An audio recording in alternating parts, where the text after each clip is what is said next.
এরপর 22 নম্বর প্রশ্ন, ভারতের স্বাধীনতা আইন কবে গৃহীত হয়েছিল? Option A July 1947, option B June 1946, option C August 1947, option D August 1946। তো সঠিক উত্তর হয়ে যাবে অপশন এ জুলাই 1947। এরপর 23 নম্বর প্রশ্নে বলা হয়েছে বংশগতির পার্টিকুলার থিওরি বা মতবাদ কে প্রবর্তন করেন? Option A Charles Darwin, option B Gregor Johann Mendel, option C Hermann Muller, option D T H Morgan. তো সঠিক উত্তর হয়ে যাবে option B Gregor Johann Mendel. এরপর 24 নম্বর প্রশ্নে বলা হয়েছে 2026 সালের জি7 শীর্ষ সম্মেলন অনুষ্ঠিত করবে কোন দেশ? অপশন এ চীন, option B France, option C Japan, option D Russia. তো সঠিক উত্তর হবে অপশন বি ফ্রান্স। এরপর 25 নম্বর প্রশ্নে বলা হচ্ছে সম্প্রতি এশিয়ান বক্সিং কাউন্সিলের সদস্য হিসেবে নিযুক্ত হলেন কোন ভারতীয় বক্সার?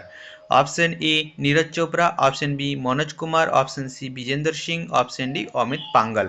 তো সঠিক উত্তর হয়ে যাবে অপশন সি বিজেন্দর সিং। এরপর 26 নম্বর প্রশ্নে বলা হয়েছে মানুষের গায়ের রং নির্ভর করে যে উপাদানের উপর? Option A melanin, option B silicon, option C insulin, option D উপরে কোনোটিই নয়। তো সঠিক উত্তর হয়ে যাবে অপশন এ মেলানিন। এরপর 27 নম্বর প্রশ্নে বলা হয়েছে কম্পিউটার আবিষ্কার করেন? Option A Otto Hahn, option B Niels Bohr, option C Howard Aiken, option D Charles Babbage. তো সঠিক উত্তর হয়ে যাবে অপশন ডি চার্লস ব্যারেজ।